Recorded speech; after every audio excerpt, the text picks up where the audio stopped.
We rode in silence for about half an hour before Holliman spoke up again, his voice low but hard, as though he was chastising a misbehaving child during a church service. "This is all unnecessary, you know, and it will take hours to reach it. We'll be driving half the night." I tightened my grip on the gun slightly, but kept staring out at the road ahead. "That's okay. We have time. Mrs. Graves won't be ready for us to visit until in the morning, remember?" He puffed out a breath and fell silent for a few moments, and when he spoke again, his voice was softer and calmer. "What are you looking to get out of this, Clint? Do you think getting answers will make things better? Because take it from me, knowing more isn't always a good thing." Turning to look at him, Holliman's face looked drawn and old in the late afternoon light. We were out on a rural highway, stands of trees on both sides blocking much of the sun as we pushed through patches of bright and dark on the way to what? I wasn't sure. I didn't know if even a gun would make him take me to the right place anyway, and I realized in that moment that some of that was my fault. I had been so focused on what Holliman and Graves meant to me: authority, employment, a door to a better, or at least more interesting world than I'd known all my life. But how much did I know about them, really? And if I was going to stay ahead of them, didn't I need to understand them? "Why are you doing this?" He glanced my way and frowned. "What do you mean?" "I mean, you and Gracie talk about serving and helping people and all that. But why are you doing it, really?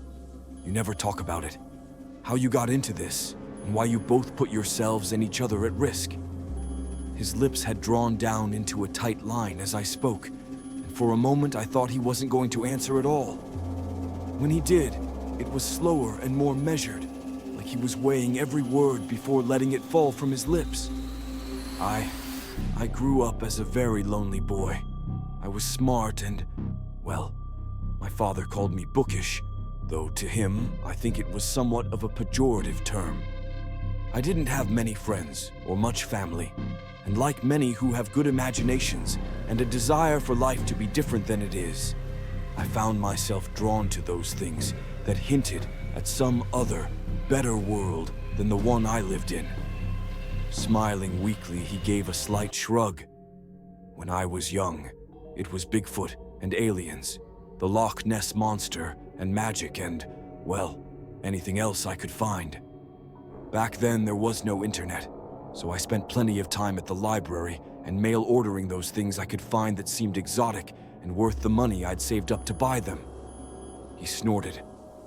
Most of it was trash, of course. Semi-literate diatribes written by lunatics or charlatans, people that fed or preyed on the very urge that drove me. To belong and to be special by finding a hidden world behind the world. Not just for the promise of what such a new magical world might hold, but because it justified my failure at finding a place in this one. His voice grew softer. It wasn't because I was weak or unlikable. It was because I was meant for something wonderful, something better. I'd sat the gun in my lap while he talked, and now I felt guilty for having pulled it in the first place. But no, I couldn't trust him, not yet anyway. And what did it say that I had to pull a gun for him to show me the truth? Still, hearing the embarrassed pain in his voice, I couldn't help but speak up when he fell silent. "Shit, man. Everybody feels that way sometimes. Why do you think people do all the crazy shit they do? Worship celebrities and want to be famous? They want proof that they don't suck and that people like them. Love them even." He nodded. "You're right, of course, but just like everyone else, my pain was tailor-made for me. It fit me well and traveled along wherever I went. When I went to college, I thought things might change, but it was largely the same. Before long, I retreated back to searching for something more, now with the resources of a nascent adult surrounded by enormous libraries and a few strangers that shared a love of the strange. Much of it was still bullshit, of course. The 3 L's, I used to call them. The lonelies, the loonies, and the liars. The fact that I counted myself among them only made me hate them more, not less. but any contempt I felt was outweighed by my hunger to find something real. He glanced my way again, his eyebrow arched, and eventually I did. A few small things at first, but I was like a desperate prospector that finally gets a bit of gold in his plate. That taste only makes the hunger worse, as it confirms that you've been right all along. So I kept pushing, edging into groups that were stranger, yes, but I developed a keen nose for the bullshit by that point, and I'd keep moving when there was nothing real to be found. I stepped into the borderlands of several things, but secret things are secret for a reason, and frequently I'd either run into an obstacle I couldn't overcome, or the leads would just dry up. I was out of college and working by that point, and nearly all my resources were being funneled toward my extracurricular activities, but they were still limited. And by my mid-30s, I'd grown increasingly bitter and despondent, despite the fact that I'd cultivated a network of contacts and knowledge that had put me deeper into those hidden worlds than my younger self would have ever dreamed possible. It was never enough, you understand, because it was still always me, looking in from the outside. Then 3 things happened within less than a year that changed my life forever. The first was that I met a small group that was very close to making contact with something that they called the Dreamer. The second was that I met Gracie. And the third was that I was diagnosed with terminal cancer. I turned back and stared at him. How long ago was that? He chuckled. Just about 25 years ago. I was 39 at the time. I nodded slowly. So, what? You beat the cancer? Because you don't look sick, and that's a long time to, you know. He gave me a wan smile. Live with terminal cancer. Yeah, I know. And I did beat it after a fashion, but that's getting ahead of myself. Gripping the steering wheel harder, Holloman continued. When I found out about the cancer, I was coming off the best 6 months of my life. I'd found a group that had claimed to have contact with the Dreamer, some kind of supernatural power they and I didn't fully understand. What I did understand is that they weren't lying or crazy, at least not all of them. How did you know that it wasn't lies or bullshit? He paused a moment, licking his lips before he went on. I'm good at reading that stuff, like I said, but this time it was more than that. He trailed off a moment before continuing. A friend of mine once told me a story when I asked something similar. Once upon a time, there was a king that wanted to see God. So he sent out his knights and pages to all corners of his kingdom to see if anyone could help him. Now he was a respected king, but he was also rightfully feared, and out of all the land, only 3 men came forward to offer their aid. The first was a big fat man who was quick to smile and easy to talk. He strolled into the throne room, gave a deep bow, and then waited for the king to ask his question. "Can you take me to see God?" The fat man immediately began to nod and laugh. "Yes," he said. He'd be happy to take the king to see God. There would be the matter of expenses for all the preparations, of course, but they should be able to make the journey in a year's time. The king listened to his response intently, and then gestured to the guards. The man was taken down to the courtyard and beheaded that very afternoon. A week passed, and then a thin, wretched man came shuffling into the castle, saying he could help the king. He was granted audience, and while the stranger kept looking in every direction and jumping at every shadow, the king got his attention long enough to make his inquiry. "Can you take me to see God?" Lips trembling, the man looked around at the silent guards and advisors in the throne room before nodding to the king. He said that he could take the king to see God, but only if he didn't bring all these laughing demons with him when they went. The king listened to him sympathetically, and then had him gently poisoned late that night. Words of these deaths spread far and wide, and more than 2 months passed before another soul dared enter the castle with word of how God could be seen. When they finally came, it was a young man who had been a soldier in the king's last campaign. Word was, he had been a loyal and brave fighter until he lost half his arm and almost died to infection. In the past 2 years, he'd worked as a farmer in his family's land amid the northern mountains. Hearing all of this, the king dreaded what the boy might say and what action might be required. And so he asked more questions this time. "Tell me, boy, do you come to me with tricks and lies? Because I chopped the head off the last liar that came to this throne." The boy, still kneeling with his eyes down, shook his head. "No, my king, I do not lie, least of all to you." The king nodded. "Very well. Are you beset by some insanity that makes you see the world differently than it is? Because I put to sleep the last pitiful lunatic that came to this throne." Shaking slightly now, the boy shook his head harder this time. "I do not claim to be wise, but I am not a fool, and I have no doubt that I know the truth when I see it." Leaning forward, the king was surprised to find that he was actually getting excited now. Could this finally be what he was looking for? I see. Then let me ask this. Have you seen God?" The boy was shaking harder now, but his voice was still strong. "I have, my king. Up in the mountains beyond my home. I have seen God there." The king stood up from his throne, barely maintaining his composure as he asked his next question. "And will you take me to see God?" The boy looked up and met the king's eyes now, his face filled with surprised horror. "Oh no, my king. I will tell you where to go, but I will never take you there."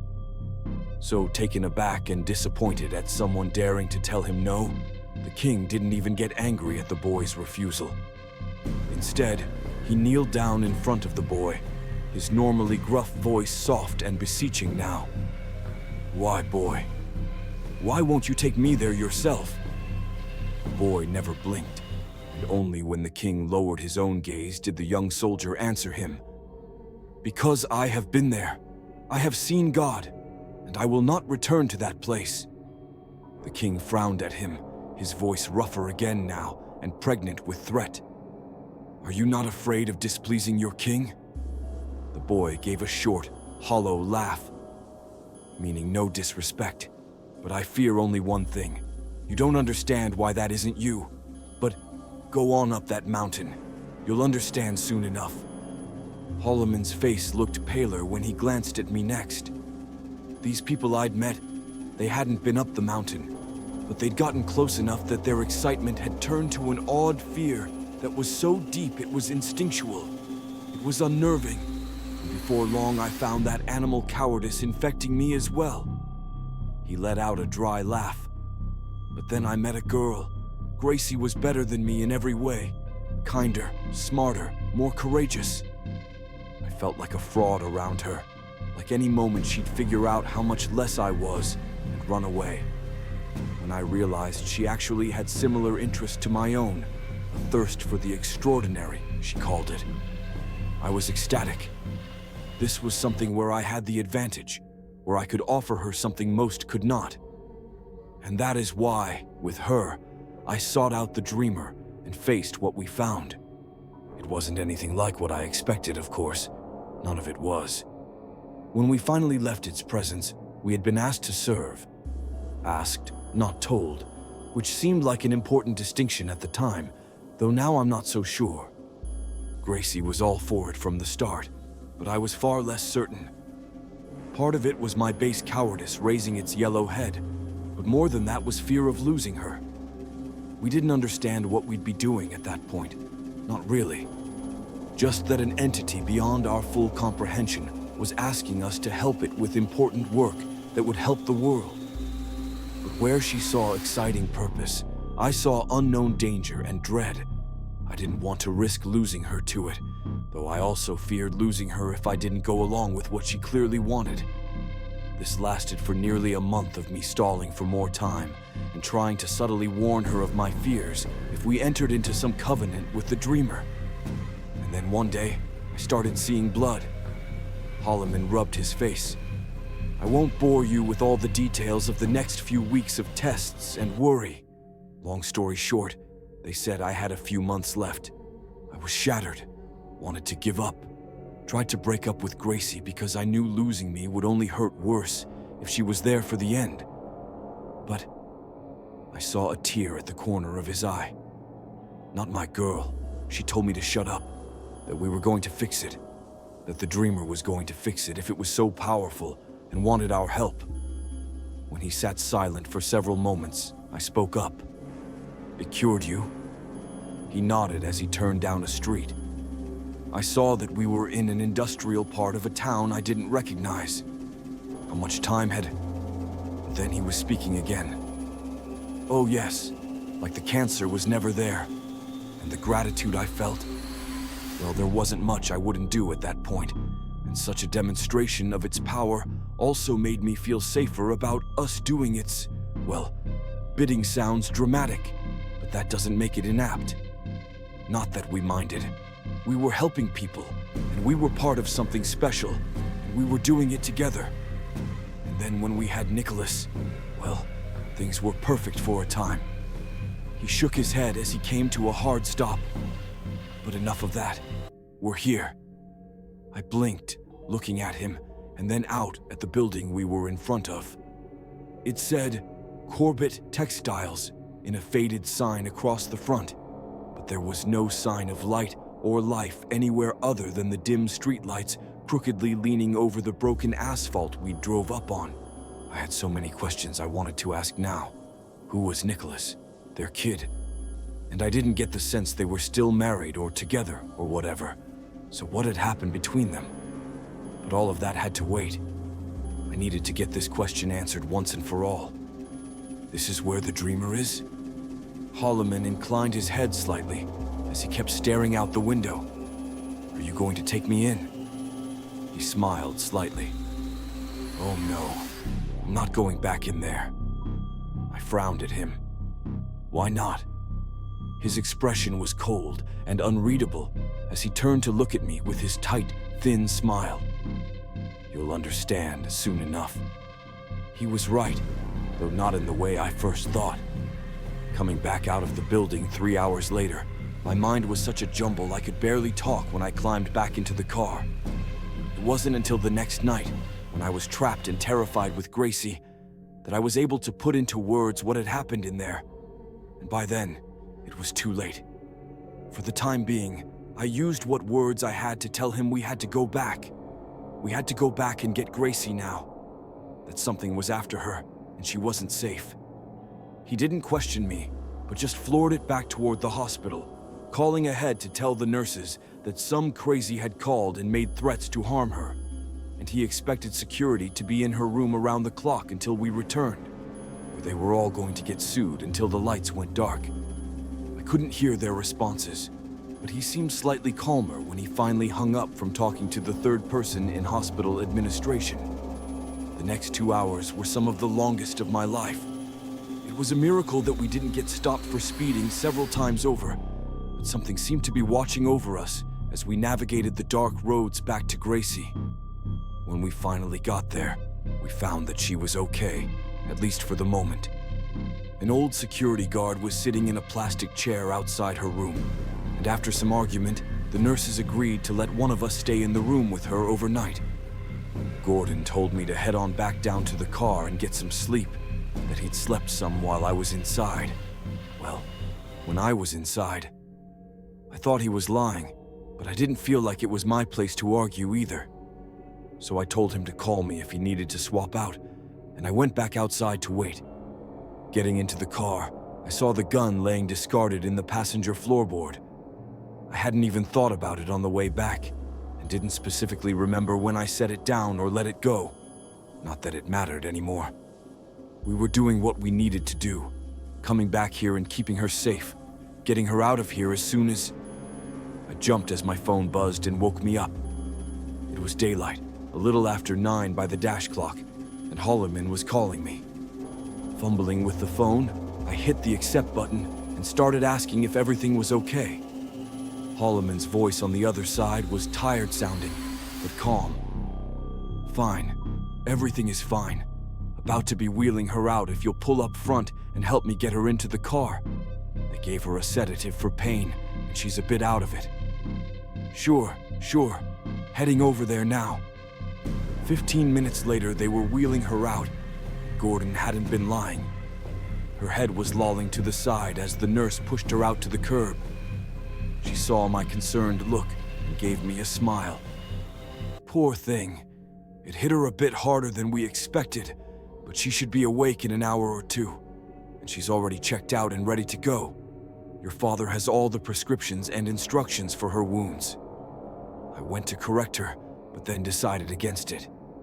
What difference did it make? Instead, I helped pick up Gracie and ease her over into the passenger seat, while Gordon went around to the driver's side.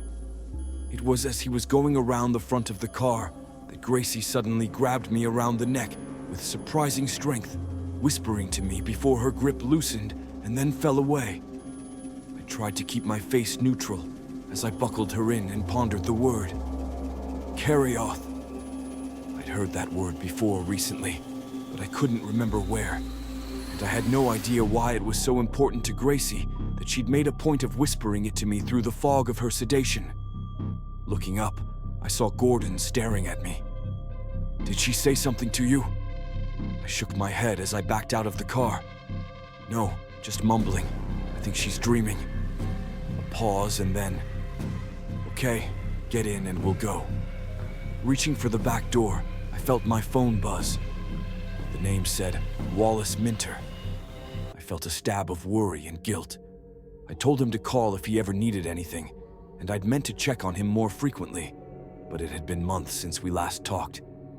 Still, last time I'd heard from him, he was doing, well, not great, but okay. I'd have to call him back, but now wasn't the time. There was too much going on. Refusing the call, I got into the back seat and looked up front to where Gordon was staring at me in the mirror. Ready? I nodded. Yeah, but are we driving all the way back right now? Is she okay for that long? He shook his head. No, I wouldn't want to risk it. She needs to lie down. But we actually have a place less than an hour away. Haven't been there in a good while, but it should be just what we need. I stared at him. Really? I never knew you had another place this close to Braxton. Holloman shrugged. We're 3 hours from Braxton, and it's just never been relevant until now. If you're done with the questions, I'd like to focus on driving. I'm quite tired and don't want to make a mistake. Frowning, I shrugged. Yeah, fine. Let me know if you want me to drive. Sinking back into the seat, I stared out the window. There was a part of me that still wanted to argue or question everything more. Not that it wasn't possible for them to have multiple properties, but it all just seemed so strange and coincidental. On the other hand, my brain was fried, and between trying to wrap my head around what I'd seen the night before and everything else, I didn't really have the energy to fight anymore.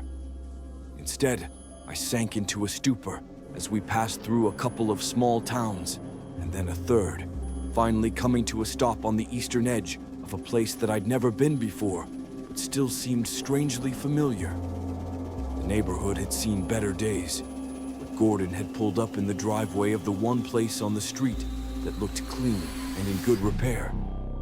A 2-story house with a well-kept yard and fresh paint. I felt a small tickle in the back of my head as we got out, and Holloman began searching the yard like he'd lost something there. Didn't he say they hadn't been there in a long time? Still, they could be paying someone to keep the place up, right? And what the fuck was he doing? Gordon suddenly stood up, holding a rock that, upon him turning it over, was actually a Haida key. Giving me a small, strange smile, he popped the key free and went up to open the door before coming back to help me carry Gracie inside. She was limp, but snoring, and while she didn't seem in distress, I still shot him a worried look as we started up on the porch. Should she be sleeping this heavy? He puffed out a breath of exertion as he climbed the steps. She's always been sensitive to sedatives. She should be fine in an hour or two. Just need to get her inside and comfortable. Okay. I was going to say more, but something caught my eye as we were crossing the threshold into the house. A little sign hung outside the door, carved and painted in the shape of a small dock with a fisherman on the end, casting his line into some unknown sea. Underneath the dock was a wood placard that said, "Willie's Place." I stopped dead for a moment. Who the fuck was Willie? Holloman frowned at me. "Don't drop her. What are you doing?" I shook my head and started forward again. A few minutes later, and we had her settled in what I thought was the downstairs living room, but it was hard to say.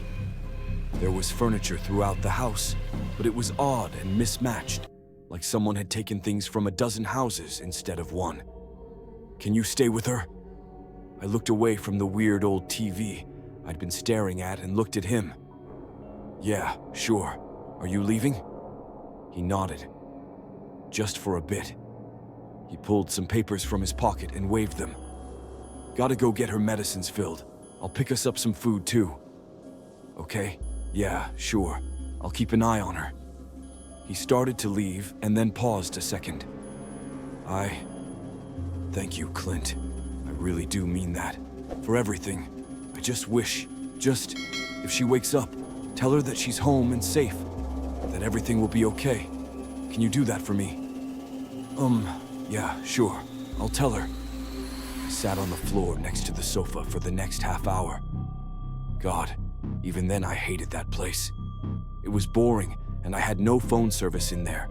But the worst part was how creepy everything was. Even now, after everything else, I still dream that I'm back in that place. The peeling wallpaper, the lonely, almost angry buzz that was in the air, and the light of every room. A sense of sadness and wrongness that made my skin tingle, and was made so much worse by the furniture and other items scattered across the rooms with some chaotic sense of insanity, or something worse. Weird shit, like the old-timey television. Looking closer, you could see ripples in the screen's glass, like someone had run their fingers through thick icing. The sofa Gracie was on. It smelled. It smelled like skin. It looked like fabric, but it fucking smelled like a woman's skin. And then there was the rocking horse. I don't know why it stood out to me the most, but sitting across the room near the entrance to the hallway was an old wooden rocking horse with peeling paint and a faded head of molded plastic that once had looked like a charging black stallion. The saddle was the oddest part. While the rest of it looked weathered, the leather saddle was polished and pristine, and I could even read the gold lettering above the stirrup. Nick's best steed. Who the fuck was? Oh God. Oh no. I jumped at Gracie's voice behind and above me, and when I looked back, I saw she was sitting up, looking around in horror. Turning around, I put my hand on her arm. Gracie. Mrs. Graves. It's okay. Mr. Holloman is going to be back soon, and you're okay. No, no, no, no! She looked terrified, eyes shining wetly as she looked to me and the room and back over and over again. He says we're safe. He wanted me to tell you that you're home. She squeezed her eyes shut as she lowered her head. And when she spoke this time, it was a brief, broken whisper. I know. What do you mean, you know? Gracie sniffed as she kept her head down. This was our house, or it's not. Not really, but it looks like some nightmare version of it. Parts of it familiar, parts of it twisted or taken from other places. Her hands trembled as she dry-washed them over and over in her lap, the rasping of her skin seeming to fall into rhythm with the short, panicked breaths she was taking. It's what happens when it comes to a place and infects it. Gordon calls it the Hollow House. I stared at her, speechless for a moment, my brain filled with so many questions I wasn't sure where to start. Seeing her like this, I wanted to be as gentle as I could, but I needed to understand what was happening and why she was so terrified. Still, maybe it would be easier if we just left first and then talked about it. Putting my hand on top of hers, I stopped their motion and gave them a squeeze. If you want, and you feel able, we can leave and talk about this somewhere else. Mr. Holloman should be back soon, and we can wait outside while I call him to come on. She opened her eyes and gave me a sad smile. No, you don't understand, Clint.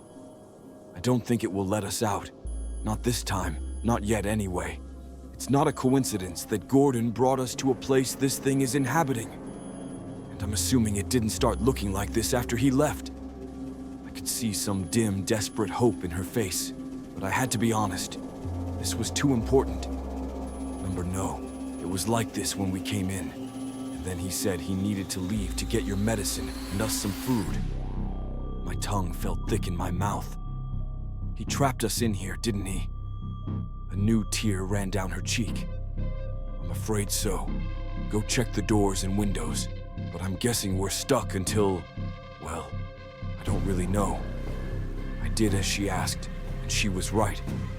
There were 2 doors out of the place, and they were both sealed shut. The wood of the door and the plaster of the walls running together like melted wax turned to stone. Same for the windows, which wouldn't even scratch when I broke a chair against it. Sweaty, angry, and terrified, I went back into the living room, where she sat on the sofa staring over at the rocking horse. You were right. No cell service, no way out. That motherfucker has trapped us here. But why? I felt like something has been off about him. But what is all of this? Why would he do this to us? When she looked at me, her face was a complex mixture of sadness and anger. And though I knew it wasn't directed at me, it still made my heart pound a bit harder when I heard the cold rage in her voice. He's doing it because he thinks it will give us back our son. I think I knew I loved Gordon the first time I met him. We met outside a bookstore, you know. Not one of these commercial things that are dying off now, but a real bookstore with a love for books and words and knowledge. Forgotten, out-of-print books that you couldn't find most places, filled with stories and ideas and truths that most people have never known. I'd always been drawn to those kinds of secret truths, and it was when I was rifling through bargain tables outside, looking for something special and new, that I found Gordon. He was older than me, but he had this light, this energy. Part of it was his intellect, but more than that was his passion. I could tell that he was nervous talking to me, but he was excited too, not just because I think he liked me as much as I did him, but because he had found someone to talk to about the things that, at least to him, really mattered. It started off with us talking about interesting books we had read, then us having lunch and talking about ourselves and our interests. Over the next couple of weeks, he told me more and more about his more exotic social circles and beliefs, and to my surprise, I found myself more drawn to him the deeper we went. He introduced me to the concept of the dreamer. It's what we call the thing we all now serve. Together we found it, and after some discussion and a developing urgent need to help Gordon, we entered into an agreement with it. To find these invaders, these nightmares, and exorcise them, capture them, before they are free in the world to do more harm. For some time, life was very good. We both had a thirst for the extraordinary, and our work for the Dreamer gave us a steady stream of excitement and new understanding of how things really work.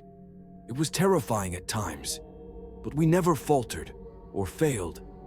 We had the blessing of our new benefactor, and we were both smart enough to follow every instruction perfectly. So we always captured our quarry and fulfilled our duties. That was one of our mistakes, of course. We became arrogant and complacent, assuming that we could not fail because we had yet to do so. But back then, we were so happy all the time. We had each other and our work, and the sharing of our secret life with each other made everything even more special. We made a home and married. 2 years later, I had our child. We named him Nicholas, after my father. Things were so good, in fact, that I began to worry. Something had to go wrong, didn't it? Either we would learn that there was more to the Dreamer than the good intentions it professed, or Gordon's health would go down, or something. I tried not to share my concerns with Gordon, but I think he saw the shadow growing in my heart. At the time, I felt guilty, like my worry was a symptom of me not being grateful enough for the magical life we had. a life that we were so perfect for, that we could face down evil again and again and win every time. Until, of course, we lost. It was on a ranch in Wyoming. An old man had been overtaken, and his younger brother had enough contacts to track down non-traditional solutions, which ultimately lead him to us. They were a nice family. I remember the old man's daughter and son-in-law were there. They had twin baby girls, but they'd flown up to the ranch and took care of him while various doctors and medicine men came and went, trying to find a way to bring him away from the strange, dark path he was headed down. By the time we reached him, he'd been locked in his bedroom for nearly a week. Not by his choice, but his brother's. You see, he tried to stab his own daughter the last time he was free. The uncle went in with a couple of the ranch hands and held him down when we were ready, tying him to the bed and only leaving us alone when we promised to call if anything went amiss. We reassured them that we had done this many times and that everything was well in hand. We were such arrogant fools. When the thing inside him escaped, it didn't touch me or Gordon at all. Instead, it trapped us in that room while it slaughtered the entire family and everyone else outside, even the little babies sleeping in a spare room. We could hear all of it, the screaming and the ripping, and worse of all, its terrible, terrible laughter. And when it was done, the door swung open and the hot stink of what it had done across that house poured in. We burned the house and everything in it. It was long gone, and there was no use in leaving some trace that could tie us to the slaughter of an entire family. We went home by back roads, stopping periodically to cry and scream and assure each other that we were done with it, with all of it. It was just talk, of course, and we both knew it. I wouldn't risk Gordon getting sick again, and he wouldn't stop if I wanted to continue. Even beyond that, our work with the Dreamer had become our lives, our whole identity. What were we without it? How did we matter? It took 2 days to get back home, and by then we'd stopped with the tears and reassurances. We were instead talking about how we'd be more careful going forward, not make any mistakes, that we had too much to lose, not just our exciting life, but each other and our sweet boy. I held Nicholas as we rode back from my mother's house, and I felt some shame that my first panic thoughts of loss had only been about Gordon and the Dreamer, and not him. He was so small and precious and helpless, and how would he fare in this world if we died on one of these trips? Squeezing him tight, I resolved to talk more to Gordon about everything the next morning. We would try to strike a new bargain with the Dreamer, one where we found a way to still help people without being at such personal risk. It might be hard and frightening, but we needed to find a better path forward to keep our family safe. And like a fool, I entered our home with a degree of comfort and confidence that, though the next few days might be difficult, we would get through it and come out the other side together and whole. Because despite everything we had done and seen, I still ignorantly believed I knew how things worked, and I labored under the illusion that we were somehow special and safe, uniquely capable of staring into the face of these horrors without real danger. We had seen horrors from another world and an entire family slaughtered, but we were still safe and standing. Sure we were. So we walked into the trap that had been laid blindly, carried our son in there, because we couldn't fathom the one thing that should have been obvious from the start. The idea that should have terrified us from the first time we confronted one of these creatures. That the thing that had crawled from the old man's body and made us listen as it butchered his whole family. That thing had followed us home.